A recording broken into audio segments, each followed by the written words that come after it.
You're watching Footy Fantasy. It is your steady thing will meet your football needs. Banter from rivalries, he sure you go receive. From EPL to Champions League, your eyes go see.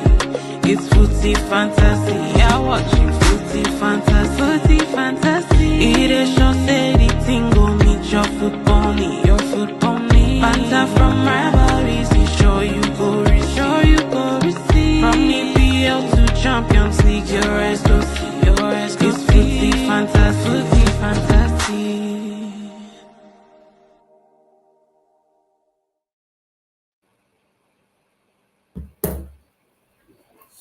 Good day, ladies and bit down, but we gotta do this. So let's do it. This is your regular podcast on Sunday, Footy Fantasy. We're live as usual. A bit late today because of the African World Cup qualifiers. We're here every Sunday, usually about an hour or two earlier. Follow us on YouTube. We're always live, and then your comments, we're taking it. I'm a bit disjointed because we were watching the World Cup qualifiers earlier, and as you can see from my jersey, I'm fairly Nigerian, and Nigeria happened to me again today. So I'm here with Ayo, I'm here with Benny. I don't know which of us is gonna pick the other one up, but because everyone here is Nigerian, so we'll do our best. We'll do our best to cheer ourselves up and make something out of it. So let's dive straight into the disappointment. Benny, I'll start with you. What do you think about the game? Well, the game was on the positive side, it showed us the value of a player like Osimhen, and maybe he finally gets recognized for the kind of value he brings to a team. And I was really scraping the barrels for any kind of positives from this game. So that's the positive I'm going with. The negative side, it showed that a country of over 200 million people couldn't field 11 players that could play without one man. Just like as soon as that guy got, and he wasn't having a particularly good game. He wasn't having a stellar game in that first half. Once he got taken off because of injury, everybody forgot how to play. And it was just attack versus defense. We switched to a low block, no pipe, no press, no pressure on the ball at all. There's a huge chasm between the midfield and the attackers. The attackers were left on an island. Balls just could not move from the back to the front. You just could not. Like there were times when I have to go and check how many times like our defenders touched that ball, like in the second half, just like no pressure, like passing the ball around themselves. It was that bad. And I'll be honest, the better team won. This game, the better team were Congo by a mile, and they won that game, deservedly so. And I mean, I'm Nigerian, so I'm disappointed, but yeah, I can only like just what? Two cancelled goals. Like the ball hit the net twice. Congo was so good that they even they have to overcome two cancelled goals or disallowed goals as well. Right. Well, technically three, because if you count the one in the the extra time. So I don't know. I do know. It was a disappointing performance. Some bright lights in some of the players there, and honestly, again, scraping the barrel for something positive. But Congo deserved to win. Or DR Congo deserved to win, and I mean, we'll just be quiet and find a team to support during the World Cup when they come here. Yeah, I'll probably support one of the African countries until they go as far as they can go. Hopefully, go real good. As a Nigerian, it's always disappointing when this happens because I was looking forward to at least seeing my country in the World Cup here, but it won't happen. The pipe dream now. So I know you're 40, saying NFF 10 out. teams. Sorry, 10 Hmm. teams from from Africa coming here, and Nigeria is one of them. Hi. Okay. I know you went straight for the jugular. NFF out, eh? Yeah, I mean, this is one World Cup in the last four. If I remember Mm-hmm. now, we've made only 2018, and we in the last four we've missed out three times. Last four World Cup. World Cup is every 12 or every 4 years. So in 60 years, with four Mm-hmm. options, we only made one World Cup, right? And there's a lot of parallel because within Nigeria, our next topic, in my opinion, there's a lot of parallel to Nigeria and Manchester United. In my own head, there's a lot of parallels because, and I say this from the top 14, where it's like, the last time we make top four. If you do like last 6, 7, like last 7 seasons, how many times United made top four? Wait for like twice or three times in 7 seasons. So people make it sound. So we're going back to Nigeria. Like we are now operating like a country that's not serious. Like the big name of Nigeria, the whole we are one of the biggest nation. Like that's just a thing. It's a myth at this point. It's become a myth in my opinion. In the last couple of years, that's become a myth because it's just one World Cup. In the last four, people should think about that. In the last four attempts, you made it once. It's become a myth, and the only people I can hold accountable at this point is the NFL. For gross management, I think. It's So, it's a bigger issue than that. It's not I'm not trying to defend the NFF. I'm actually saying that they are part of the blame, but they also have partners in crime in this instance. When you look at the statistics, what you just said makes it more galling. There are 54 African countries, or 53 or 54, at least 50 African countries, I'm sure of that. Nigeria alone has about approximately 20% of the entire continent's population. It's about 18 to 20%, something like that. So that means that for every African, every five Africans, one is a Nigerian. So all the other 50 countries are fighting over four people, and Nigeria is just one. So the giant of Africa thing, it's actually played out in many things, but in the talent pool especially, you see there's a large gap between the amount of footballers in Nigeria, one, and the amount of talent, because you can say intergeneration or generational talent, they come once in a while, but there's a higher chance of them coming from Nigeria. That's what I'm saying. yeah.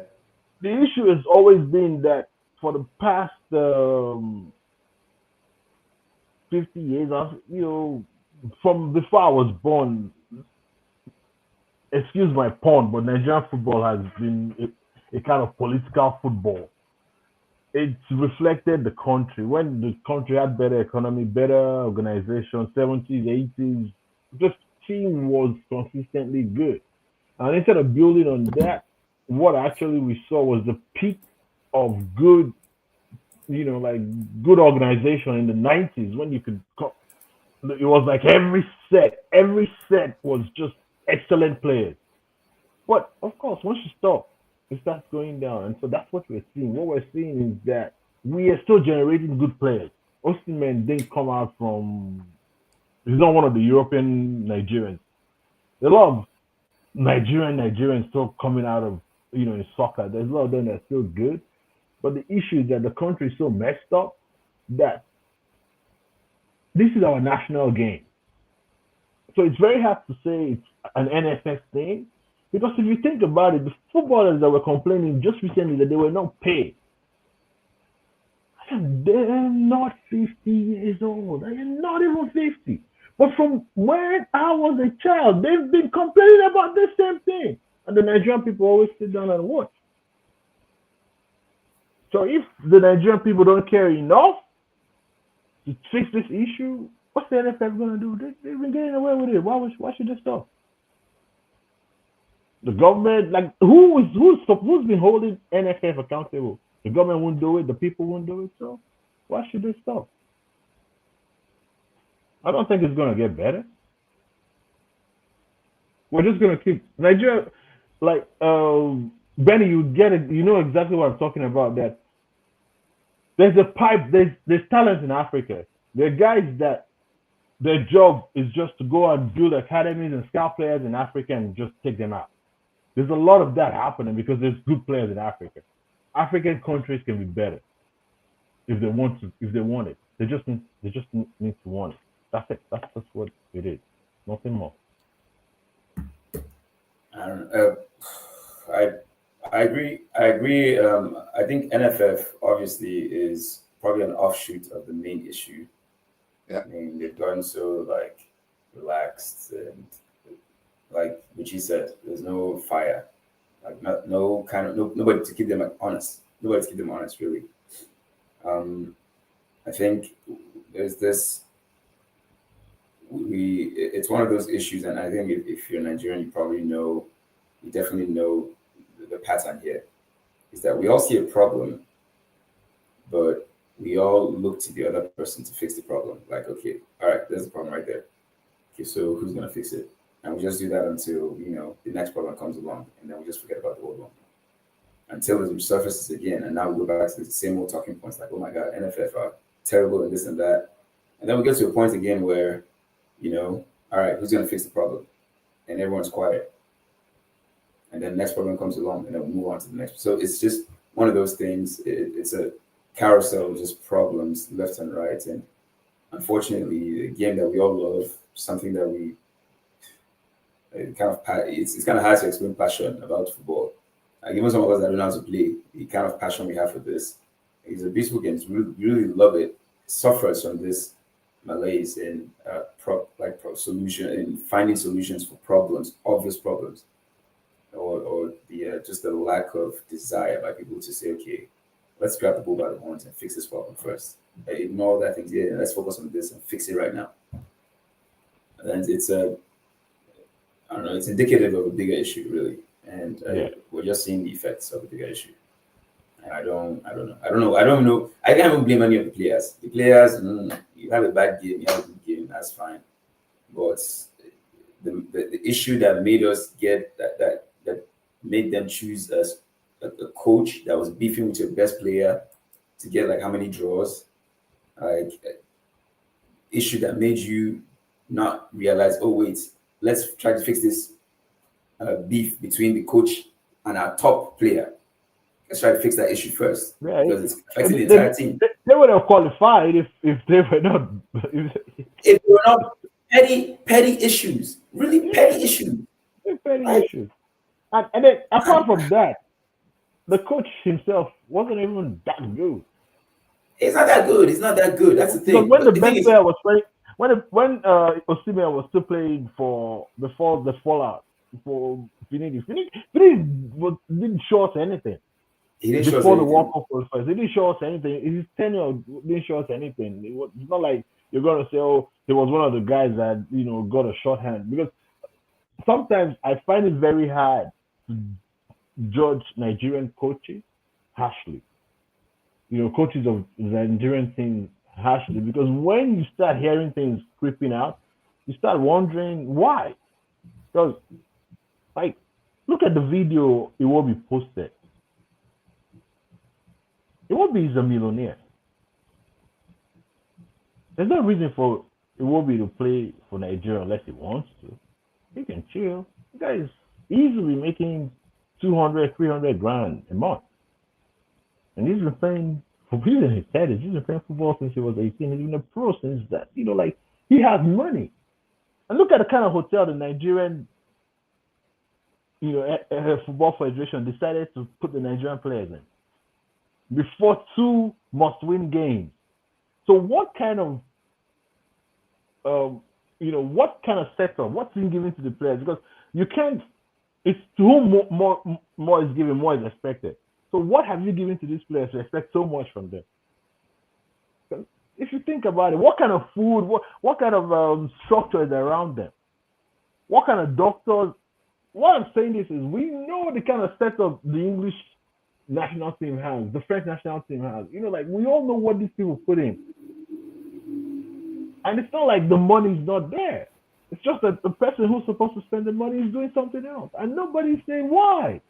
And that's too far, sir. England national team, Mhm. French is too far. I was gonna say you're going too far. Morocco, Morocco, Egypt, Morocco, right there. yeah, South Africa.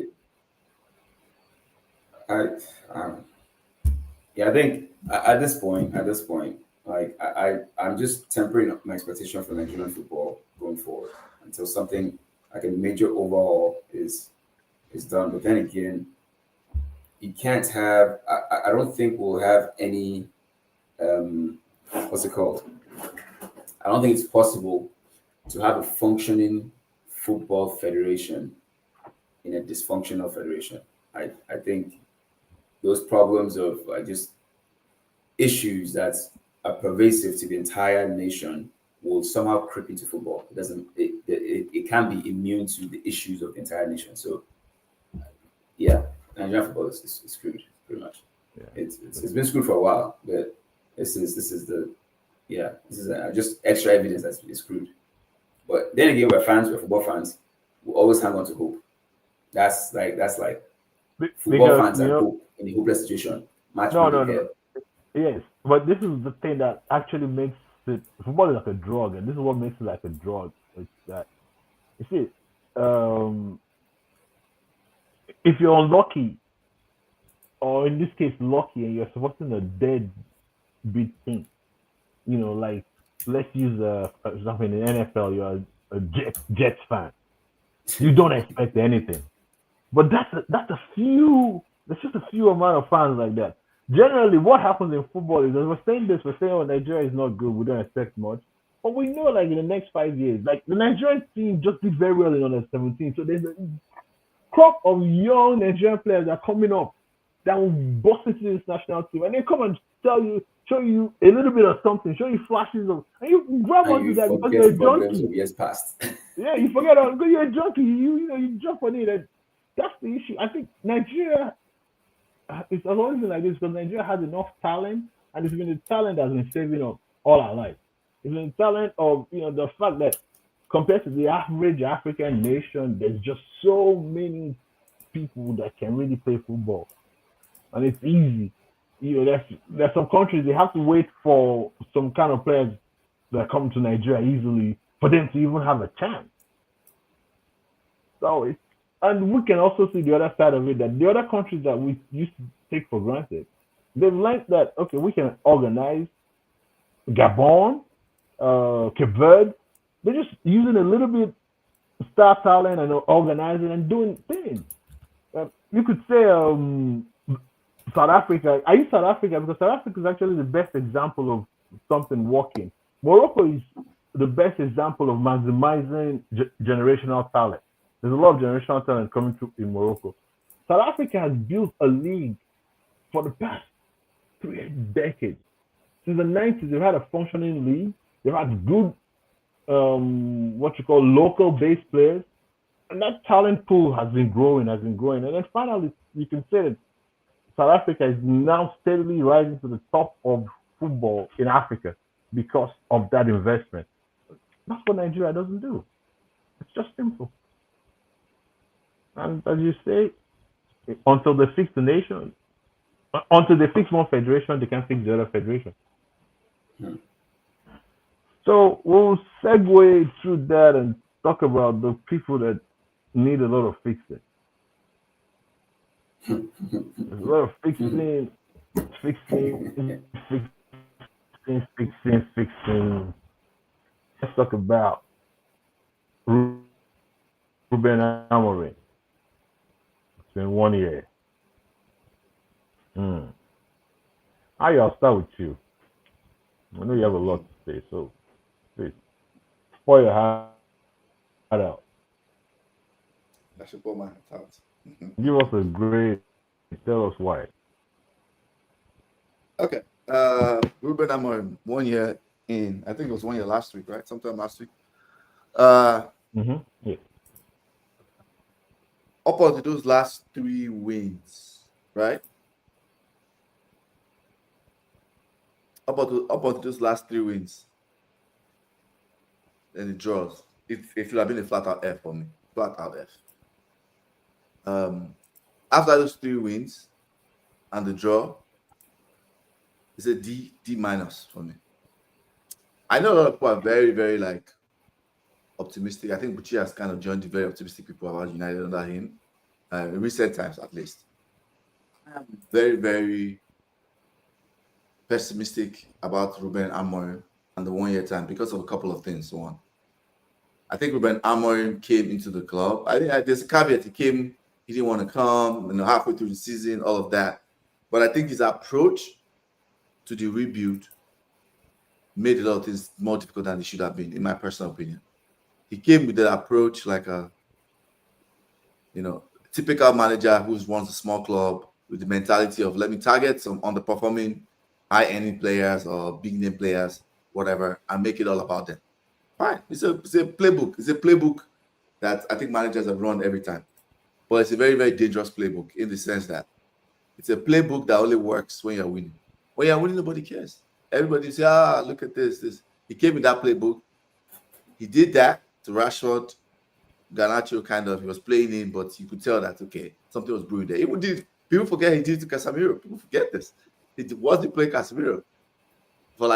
He didn't play him at all. And they were trying to move him out. I remember the questions, because that's something I paid attention to the whole time out of Ruben Amorim. But what changed was when January came and we did get a midfielder, and he now realized that his saving grace now is to make it look like we put all of our eggs in Europa. He was not playing Casemiro there because he saw that this physical disadvantage he had in the Premier League did not exist in Europa.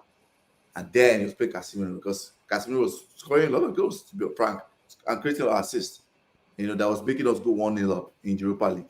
So those are the people we targeted, and the team became worse. Fine. That's okay. He threw all his eggs in the basket. I'm just giving a quick summary of his timeline. We threw all our eggs in the basket in Europa. It fell out flat in the final because he coached like a coward, in my opinion. That was a very cowardly coaching in that final.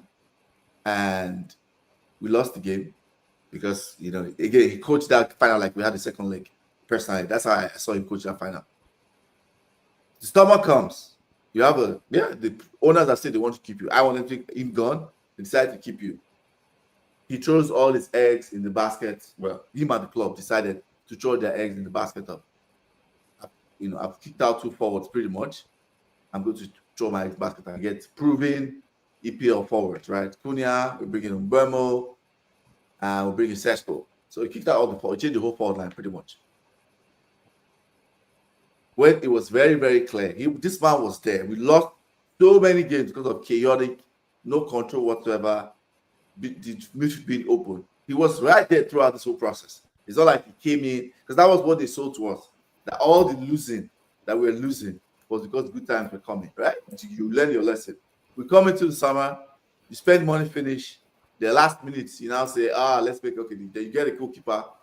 Last minute, you say, let's make a dash, and let's say we are interested in Baliba. Really, with 1 week to go. When you had the whole summer and you left the midfield open. We're coming to the season now. We start up and down. We are okay. We lose, we win. But then he makes a tweak before the Sunderland game when we get a new goalkeeper. He's going long, right? Everybody gets excited. The tweak is that he's going long in possession. I'll keep it simple. And out of possession, he went from 5-2-3 to 5-4-1. Right, the midfielder started talking in the block, and everybody all of a sudden gets excited, like, "Oh, you can see the progress we are making." I'm like, guys, people are going to figure out this long ball thing. Like, it's going to work against Brighton, it's going to work against Liverpool, because these are teams that feel they're better than us. When we play teams who feel like, "Oh, this is United, you can kick it. This is what we want," we're going to get found out. And lo and behold, we get to Forest, we get to Spurs, and in both games, they were the better team. There's nothing anybody can. Both teams were better than United in both games. And now here we are again. We've dropped points, and we are now looking like, oh, we are okay. We'll be fine. I think we're 7th now. And when I look at this team, I look at us going forward. All I see is we'll win a couple of games here and there, but there will just be a lot of chaos. And my letter grade with him is a E. Sorry, D. I think D. It's not like E. D minus. That's what I think. That's my summary. Is that D minus? Okay. Yeah, D minus. Yeah. Okay. Benny, Hmm. you want to give him a higher grade or a lower grade? I'll give him a higher grade because AYA is being one of those wicked professors that we have in Nigeria, those wicked lecturers. Maybe the lecturers that's contesting the Am girlfriend I too. though? Am I? It feels like it. This man has 40. SOD. He has 48. Let me give you context. 48 Like, points from 39 games. Mm. I don't know if I'm being big, but go ahead, Ben. 48 points in 39 games. I will go back and obviously I'm not as in tune with the Man United workings as I'm not as in tune with it as Eli is, but you guys have an organizational problem. I've stopped looking at just like coaches and performances and whatever. I don't know what the organizational problem is. I think maybe if you guys focus more on the organizational part and the less on the team. And to be fair, this new guy that came in, this Radcliffe, maybe it's what you need. Maybe you need an austerity minister to just come there and like cut the fat out and focus on things that matter or whatever.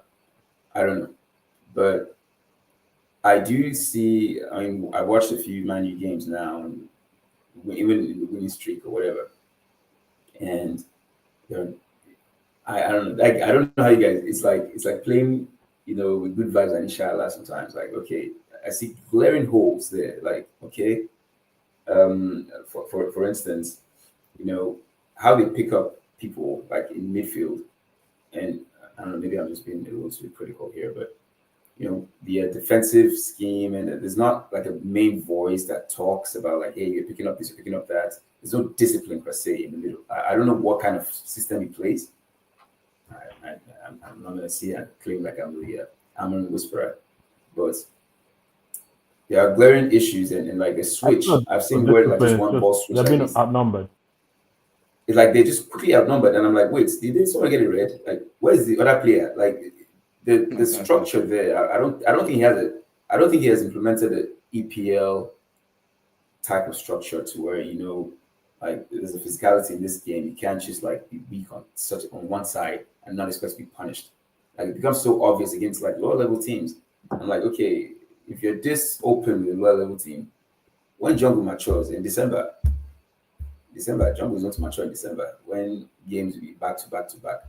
If you start off on the wrong foot, you're screwed pretty much because they'll figure you out. It's the EPL. They'll figure you out quickly. The long balls that you was talking about, I don't know about that. But those gaps that I'm seeing, I'm sure if I'm seeing it from my regular flat 32-inch TV, those people with extra cameras can see that, okay, this is how we can hurt them. And maybe they haven't seen it yet. Maybe they haven't acted on it yet. Or maybe that people that have seen it haven't played them yet. But it's going to, I think there'll be a reckoning for Man U soon. It feels like a dead cat bounce if that expression is not too gruesome, but it's a dead cat bounce. When you drop a cat from 10 stories, the cat is going to land on its feet, but it goes to die. At least it will bounce before it dies. It just bounce first. That bounce is what we're seeing right now. It bounces 3 wins and a few draws, but that cat is dead. So we'll see it in December, I think. I will give him for that stretch of at least turning it around and giving people, because hope is a drug and he's dealing that drug well right now because he has dealt some to Gucci here. Clearly, AY was part of, maybe Alcoholics, Drugs Anonymous, whatever they call them. So he can see the signs and say, no, I don't want the drug because I can see there's a big problem here. But in December will open everybody's eyes, and I can't wait. I cannot wait. I cannot wait to laugh at Man U fans. But yeah, that's mine. So grade wise, I'll give him a C for this last run. But I know that season's come down to an F soon, pretty soon.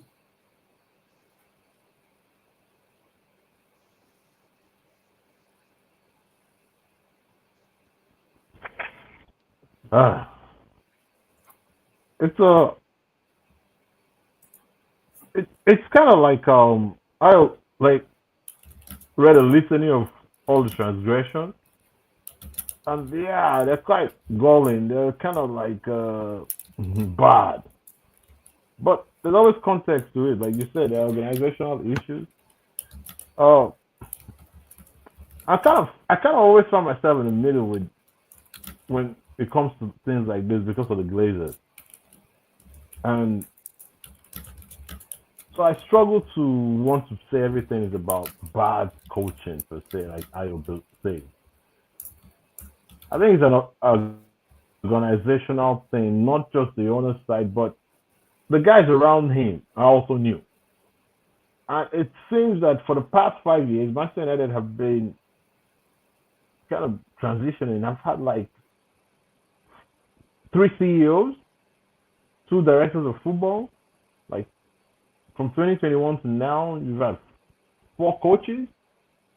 So it's like there's so much We've had, upheaval we've that had it's very three hard director to of footballs. actually say this is. Hmm? We've had three director of Actually, footballs. three directors of football. Excuse me. Yeah. Three, yeah, that's right. Three directors of football, three CEOs. You said two owners because now there's a new co-owner, two chairmen. So there's it's like these are the people that should be stable in a club. Some of them, like director of football, chairman. So this guy comes and is doing one thing, like, and then this other guy is doing something else. And I haven't seen enough of what these guys are doing to actually say that they're doing bad. They made some mistakes, but they've also done some very good things. Some of the transfers have been good, especially the ones this year. Some of the other ones were not good. They've got some good youngsters. They went after some youngsters that you could see could actually get into the team. That being said, like I was saying, how can you not buy a midfielder? Benny, you say you watch a few Manchester United games and you can see that there's a big hole in the midfield. So why don't you buy a midfielder? Maybe it's a coaching thing. Maybe the coach wants new forwards. To be fair to the coach, the new forwards are upgrades on the old ones. I am a big Rashford fan. I defend Rashford most of the time, but if you're on 350, you're the highest paid player on the team, and you've had the same in the same discipline issues, the same indiscretion, and it's a big one, like two or three times in a couple of years. And in those couple of years, that's when your form is tanking. You could say it makes sense that the management, not the coach alone, but even the owners, because you don't go after that kind of player without the owner's blessing. Would go after him. But it was after how it is now. After they want to dump him, the stories start leaking out. Oh, this guy has Yeah. been caught. I didn't even know this guy has been caught drunk a couple of times by the public. Like he's literally drinking. Like one night he was out drinking when he missed the game. Another time after that one, he now got caught drinking again, stumbling on the street. They're going, dude, you're the highest paid player of a club that's struggling. But even if the club wasn't struggling, you should be setting better standards. And so I get it if the club wants to cut him. I understand that. And I don't want to defend that kind of thing because it's not the first time footballers have been cut for that kind of stuff. I don't like how it happened, but I think it happens in football. So that part I don't want to worry about. I also think Garnacho is a terrible human. Would he have done that under Sir Alex Ferguson? We actually excuse it because we think he's young, but how does your brother keep goading fans? Keep, like to the point that fans turn around and say you are the league. Because it looks like your brother is always talking. That kind of attitude, Alex Ferguson wouldn't have accepted it. So I'm not trying to, victimize the guy, but the way he actually behaves towards the fans in general, yeah, I know there were some people that were not towards him, but he also was not innocent in his behavior because his brother was a professional troll and was trolling the fans. So it was quite easy for the fans to also turn around and start picking on the guy. Because what happened was the biggest issue Ganacho had was that one of these fans accounts attacked him. It was unfair. The club should have backed him. That's the club's failing. But it does not mean that all the fans attacked him. And so he has a sort of an ego issue that I don't know why he would have that at such an age. Not playing in the final is not the end of the world. With all due respect, he's not the first player not to be played in a final. It shouldn't make you come out immediately after the final and say that kind of stuff. 90% of the time, if a player says that, he leaves the club. So I can't blame the manager for Ganacho leaving. Whether the manager wanted him out or not, he came out and forced the manager's hand. I mean, Park Ji-sung was benched in the final after being one of the best players throughout that tournament. What did he do? The next final, he was started. That's the difference. So I don't want to, but I think Ganacho was wrong, just on the Ganacho issue. So, but focusing on things like results and stuff, I think Amorim is a very, very smart guy.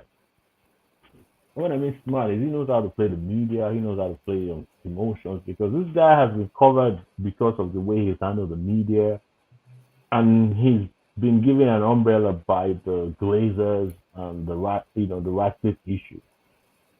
So a lot of his failings have caveats. There's an excuse to give him, but dude has been below average.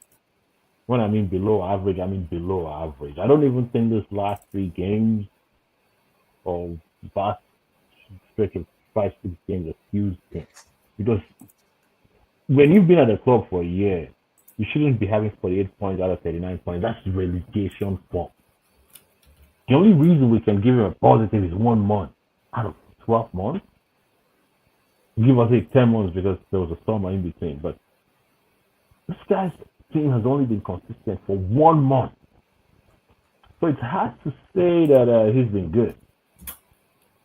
Because the guys have been in worse situations. Like, now we know, for example, that Nuno was suffering at Nottingham Forest.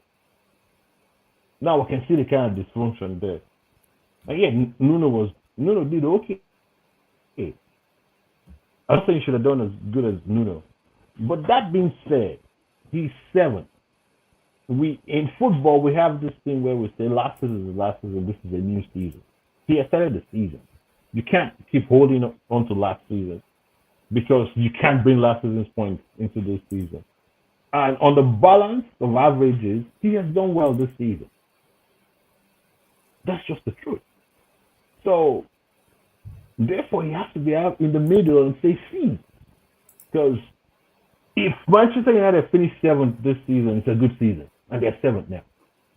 And they don't look like they're not the 7th best team. They look like they are the 7th best team in the league right now. From the other pool of teams that you could say might be better than them at the end of the season, might be worse than them, but they're around. I can't tell you that Spurs are generally that much better than Man United. I can't tell you that Newcastle are much better. I can't tell you that Brighton are. Not at this moment. I can't tell you the same thing about Crystal Palace. So they're in that pool. You could always separate them from maybe even Villa is not that good this season. So you're looking at Chelsea. Liverpool is now part of the Manchester United group. So it's Chelsea, Man City, Arsenal. You have to drag Sunderland into that mix. So that's the mix that's just the way I have to look at the moment.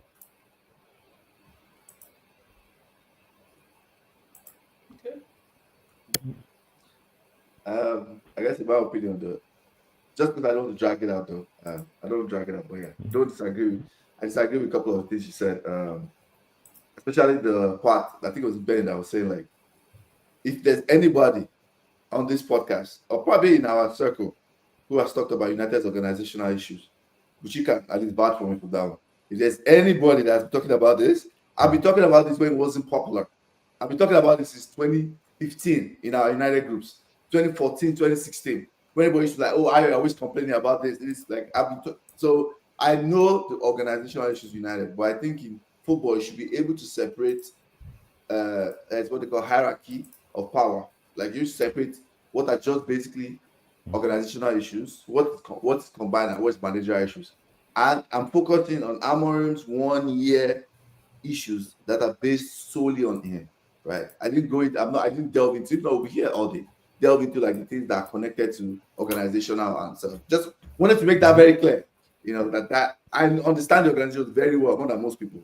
But I'm just saying, based on Amorim, with everything I've watched over the 1 year, and you have to say it's a 1 year review, right? We're not talking about this season. It's a 1 year review. You have to talk about last season. Because last season will put us where we are now. So it's a 1 year review, and I cannot give anything more than a D. Maybe I can upgrade to a D, out of some of the things Buchi has said, instead of D minus, but there's no way I can give him a C. Absolutely not. I agreed with you. What I said was this, right? I brought up the organizational issues because it has to be brought up. Because if you were going to analyze someone, you have to say, look, he's in a bad situation. You can't take that away from him. You have to acknowledge that. Then I said that this guy is being given cover by being in a bad situation. Yeah. Because if he was in a better situation and performing like this, we would say he's terrible. So it's that little thing that divides. That's why there's a division among the fans. Because correct. That's why it's not F. You would have Amorim out every day. Buchi, that's why it's not F. I think that's why it's not F. Because I'm factoring the bad situation he walked into. That's right. If he didn't walk into the bad situation, it's an F. Exactly. It's a blatant F. Yeah. I feel like this has started to remind you. I'm done. It's just terrible. It's not fair. I'm done. We can move on. But I'm done. I don't. Yeah, I think it's just simply that. Look, I'm just saying that this season, and right now, because it's where like it's a year he's gone bad last season. Now he's climbing out. At this moment, he looks average. It might end badly. And the worst thing about the situation is this, right? Because he has given hope now. If it goes down, it's going to be worse. But because he has, I can't tell you that Amorim is good. I can't tell you right now that place your faith in Amorim. No, I can't tell you that because the body of work is there. But there's, like they would say, the betting market would say there's a chance that there's a better chance that this season will be a top 10 finish. And if it's a top 10 finish anyway. So that's why I give him a C. Because 45 over 100 is a C. So it's not, or 50 over 100 is a C. It's not like I gave him 65 marks. I just gave him half. That's just to because I don't, if I overanalyze it, I'll end up giving him an F. So let's just. He said top 10 finish is good. Like I don't think this guy has only played good football for 1 month. Yeah. He needs to finish Europe. Well, from 15th. That's why. He needs to finish Europe. At least. Even in his conference league, he needs to finish Europe. He cannot not finish outside Europe and we say it's a good season now. We can't say it's an acceptable season outside of Europe. We cannot say that. In my opinion, if you spent almost £200 million and then now say finishing top 10 is fine outside of Europe, nah, I don't think that's fine. But go ahead. We can move on to Benny's favorite topic. Well, he's seventh now. He's seventh now, so he's on target. But he is on target. Man. I agree. He's on target. I'm not sure Manchester United will finish in the top 7, but let's hope they do. Now let's move on to guys that are chasing top 4 or believe they are chasing top 4 because sometimes we don't know. Chelsea is one of those things that like Chelsea is sometimes looking like they're a top 3 team, especially now with Liverpool going down. Then the next week they look like they're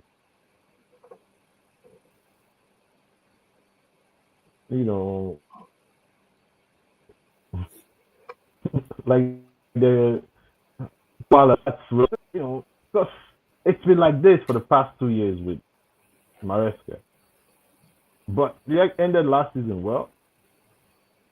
He had a good trophy in the summer. So I will find it hard if this guy is not getting good grades today. I will find it hard to digest. But I would understand if some people are pensive about it. Because, as I stated, Chelsea are a very inconsistent team. But to be fair, they get consistent when it matters. Like the run into the top four, the run to win the ICC, or was it, what's the name of that trophy now? World Cup, right? World Cup. So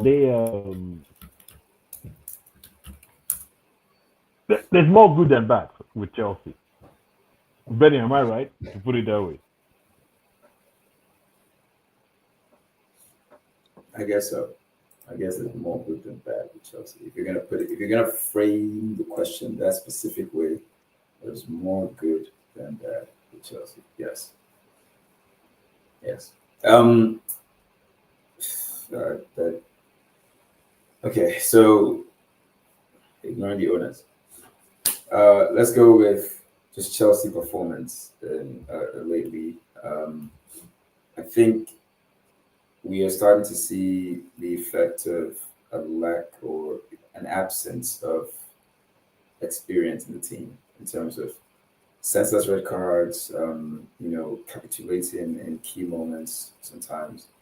The kind of, if you've played soccer before, the kind of periods when you'd expect like an old head, for lack of a better term, a more mature person who's seen some things like, all right, hey, yo, guys, hey, grit your teeth, don't make stupid mistakes, don't lunge in there and, pretty much rip the players a new one if they make a stupid mistake on the pitch.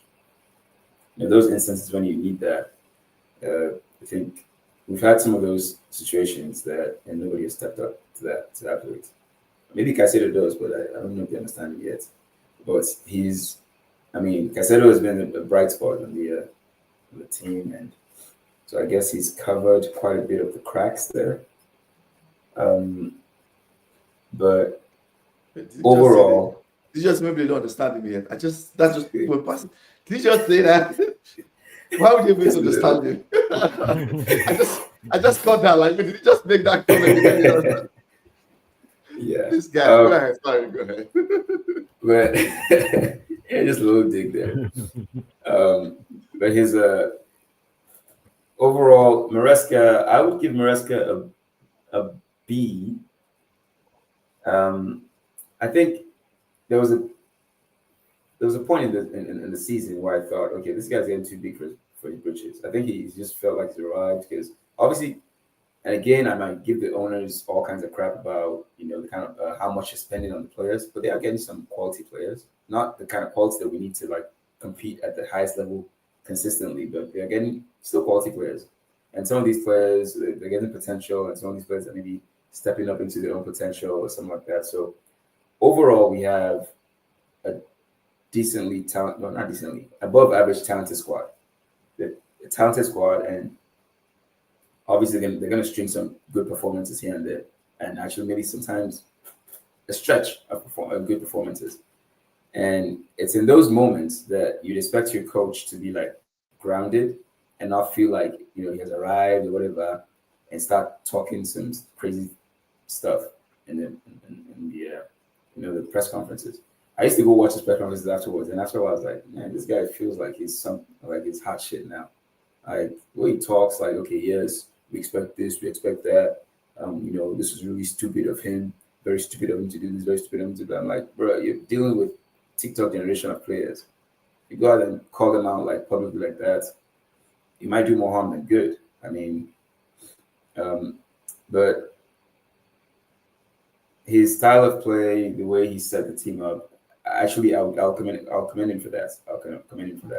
I'll commend him for how he's treated Reece James in terms of managing his workload and trying to prevent injuries, because Reece James was like injury magnet for a while. So he's done some good things. He's done some bad things, but overall, the good far outweigh the bad. And I've been watching games like more consistently now compared to when the season started or last season stuff.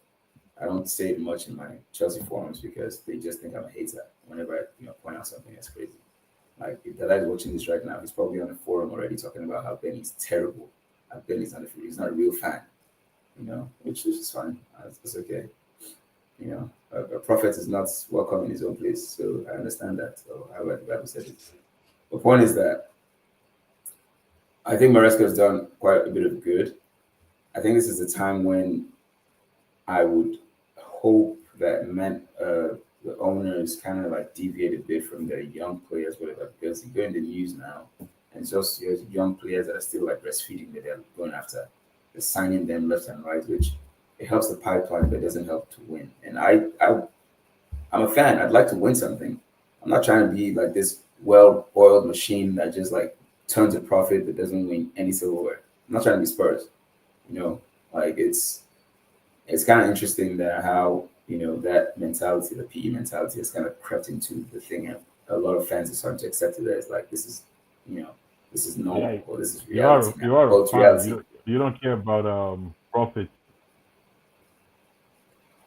I mean, I care about profits, but I'm pretty sure like that you can kind of balance it too. Maybe sometimes you have to go break the bank a bit here and there, but I care about as a fan, man. I'll be honest with you, as a fan, unless we're in danger of going bankrupt, I don't care about profits. Let me just be honest. I will just say that flat out. I don't care about profits unless we're in danger of going bankrupt, which Yeah, would require yeah. Because crazy. I don't know any football fan that they will tell that your club will win. Your club will win a quadruple, and you get zero profits. I won't take it.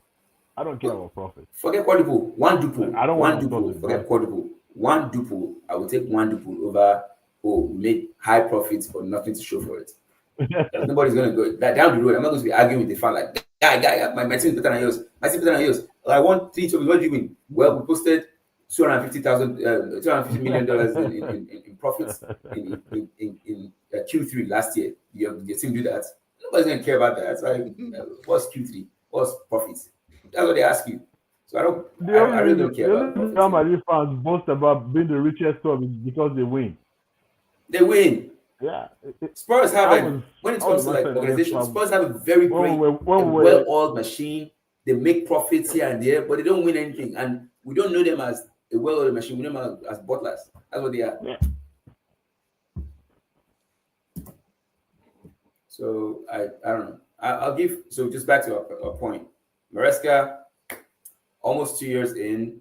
Okay, let me just go like whole as a whole. I'll give him a B. A B because he has that confidence and the way he talks, the way he carries himself, and he gets I guess he's earned some respect from the players with the way he carries himself. And his gameplay isn't bad either. There's just a few things here and there. I hope you fix like discipline in the team. Going 4 straight games with red cards, or how many games did we go with red cards? Like From 5 or 6. 5 or 6 Yeah. is unacceptable. It's absolutely unacceptable. So he needs to instill some discipline there. And I don't know. We'll just hope for the best because I don't think we'll win anything this year, but we'll hope for the best.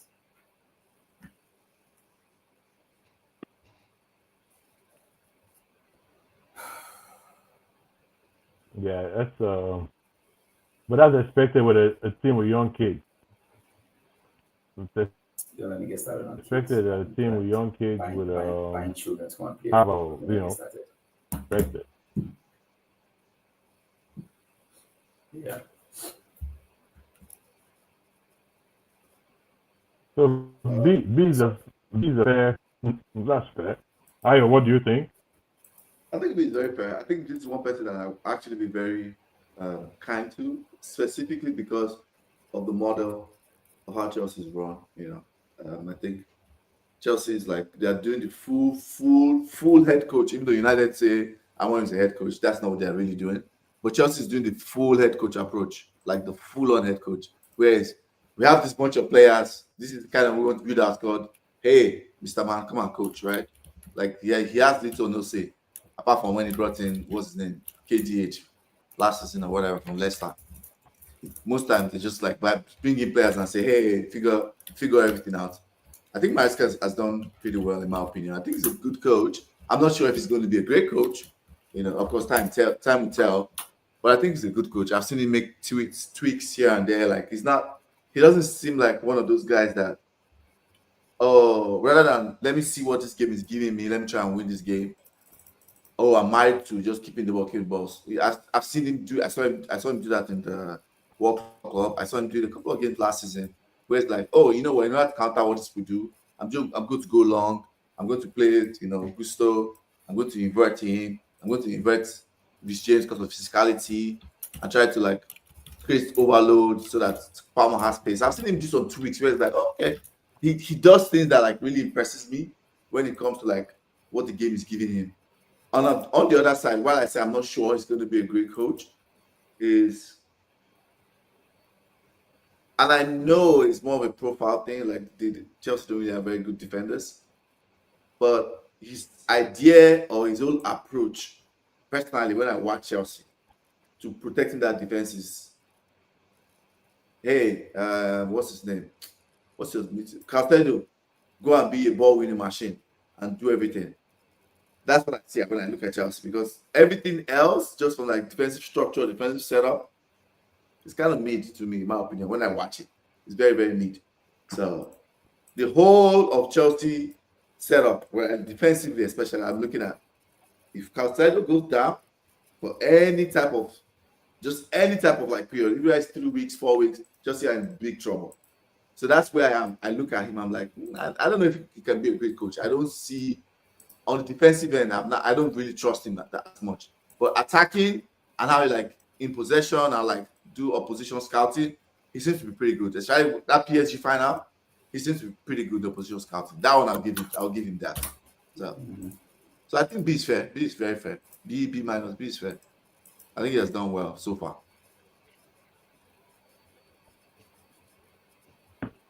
I'll give him a B plus. I think like I said in the beginning, maybe I'm biased towards the end, not the means. I think from what I've been given, he's made top 4. He's won a trophy. He's won the richest trophy. He's basically done. With the owners, probably has a lot of credit in the bank because of that win. That was like $100 million still in the bank for the owners. Yeah. Save them with their FFP issues. But if you look at where Chelsea was and when he came in and now, it's a much different club. Chelsea was a club that was looking like, at that time, they're going down because owners didn't know what they were doing.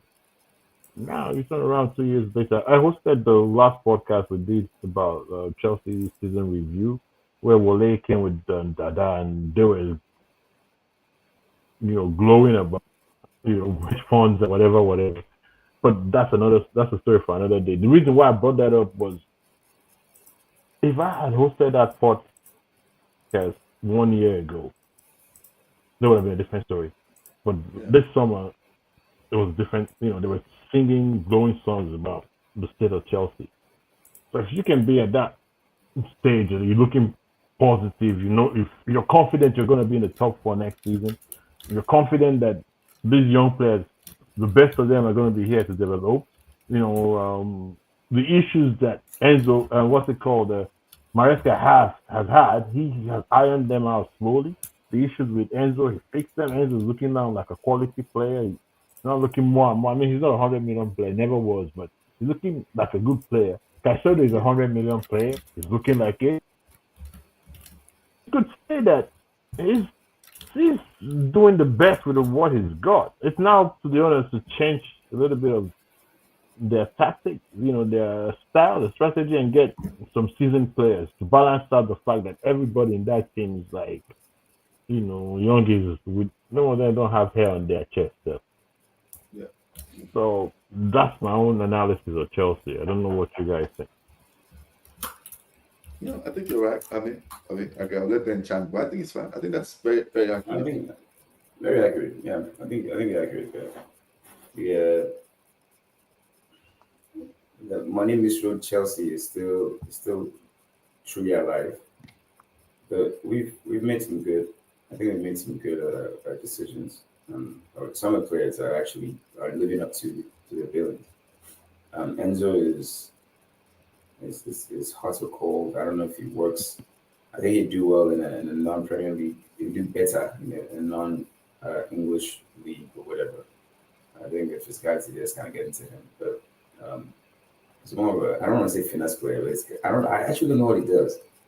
He's a he makes late runs into the box. I mean, and all. He's got good passing, but he seems to be like, I don't know. He's an enigma to me. But I just can't figure him out. Well, like I said, if Casado goes down, we're screwed.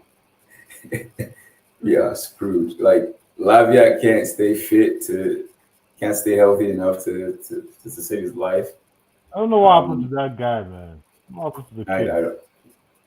He's I don't know. He's got some injury issues, major injury issues, like muscular issues, and I don't know. And because on his day, like if he's playing in the like a press resistant kind of mid, is that's like right there.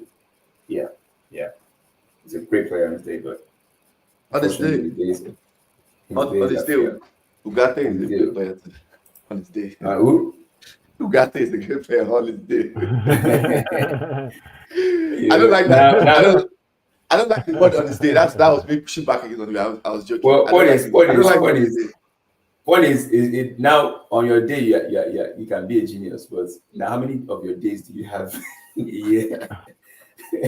When you are available days versus your day, now it's 1 out of 365. That's bad. Now your day is like 300 out of 365. Okay, that's good. Then on your day, you're a good player.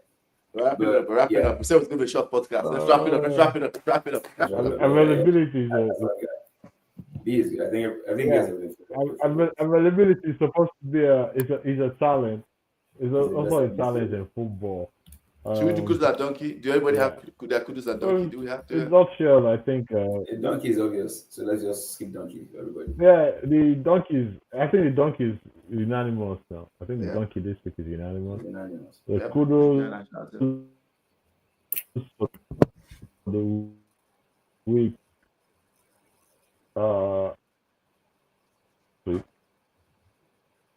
Ayo, do you have kudos? I do. Erling Haaland, 16 goals in 8 international game, qualified this country for the World Cup for the first time in a long time, I think. 8 out of 8 in a group that had Italy, beat them, dunked on them home and away. So yeah, Erling Haaland, the boy is a phenomenal. I think he's the greatest goal scorer we've seen in a long time. I don't want to say of all time because all time means like I was there in the 60s, 70s, I wasn't there. In my lifetime, I think it's the greatest goal scorer we've seen. Maybe behind Ronaldo. Yeah. But he's a striker. That's the difference. But that's the difference. He's a striker. Ronaldo is a winger that became a striker. So his goal scoring is ridiculous. His rate of goal scoring is ridiculous. Yeah, but he's a goal scorer. That's why I pointed at that. Yeah, he might not score as many because of longevity, right? But when it comes to rate, his rate is still the highest. It's crazy. Yeah. His rate of scoring is crazy. It's just crazy. Is it highest right now? He still has not scored. He has not scored much the rate of Delima. Oh. His rate is good at his age. He has best rate at his age. But career rate, Messi and Ronaldo Ronaldo in particular is actually much higher. But his rate is amazing at his age. And if he improves, like every other person is expected, because he's very young, yeah, he's gonna be the greatest goal scorer of all time. But right now, we have to give it to Ronaldo. That's just please, because I don't want somebody to go on a crisis for a small game, please. Anyway, you got the shade, all these. Anyway, let me just sit down. My kudos is to my guy. My guy hated by clubs that don't understand him. Hated by clubs that don't understand him. Hated by fans that, well, not hated, actually loved by fans, but hated by club management that don't understand him. Hated by people that think he's not the right nationality to coach the team. Thomas Tuchel, it's my guy. How many? A perfect 100% rates, clean sheets. Qualifying for the World Cup is, he might not be a long-term he can win a league consistently guy, but he's a tournament. I've always said that he's like a tournament specialist. I think when it comes to tournaments, like a short time, like get players ready for a short kind of thing, like a short The attention span. Cup He's a specialist. cup specialist. Let's put it that way, a cup specialist. And I think he's found his group right here. I think he's found a good group, and I like how he's not playing.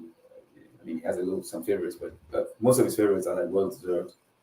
But I like how he's like, making everybody earn their keep. Like you want to place in this World Cup, you gotta earn it. So, yeah, that's so I'm sticking with my kudos.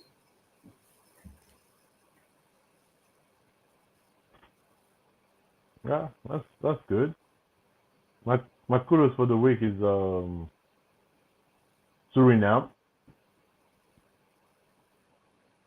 They're one qualified? win away Oh, from qualifying ever. There's one kid that did not score after World Cup. Suriname, they're like an academy for Holland, who always play in the World Cup. But like some of our favorite players that played for Holland are also them.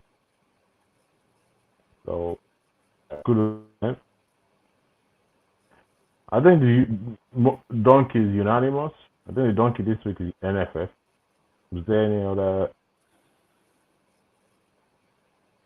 Yeah, all of them. Ayo. NFF. Oh yeah, NFF. Nigerian national team, Nigerian national men's football team. Yeah, all together. Lump it all together. That's mine. That's mine.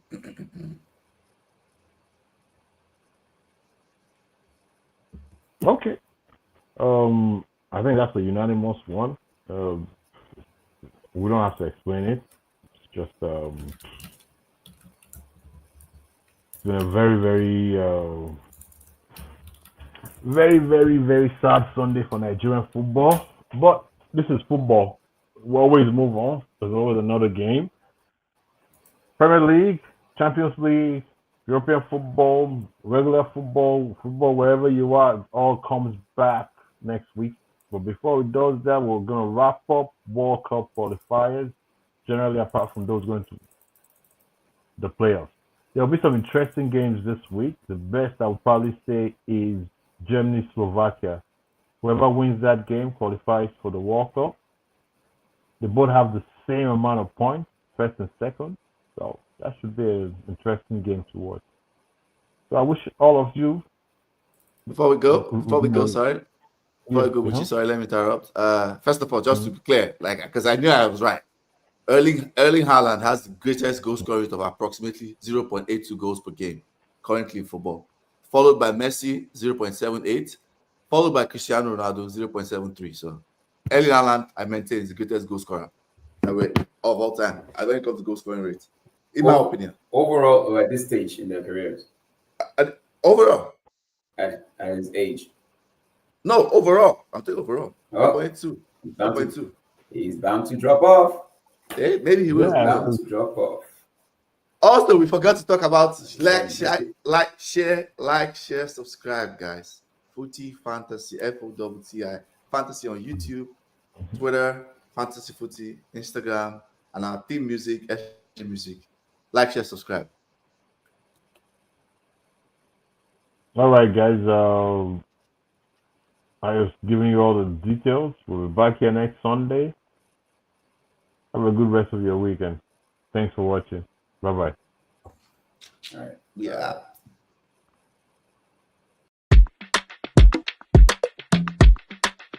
You're watching Footy Fantasy. It is your steady thing, go meet your football needs. Banter from rivalries, he sure you go receive. From EPL to Champions League, your eyes go see. It's Footy Fantasy. You're watching Footy Fantasy. Footy Fantasy. It is your steady thing, go meet your football needs. Your football needs. Banter from rivalries, he sure you go receive. From EPL to Champions League, your eyes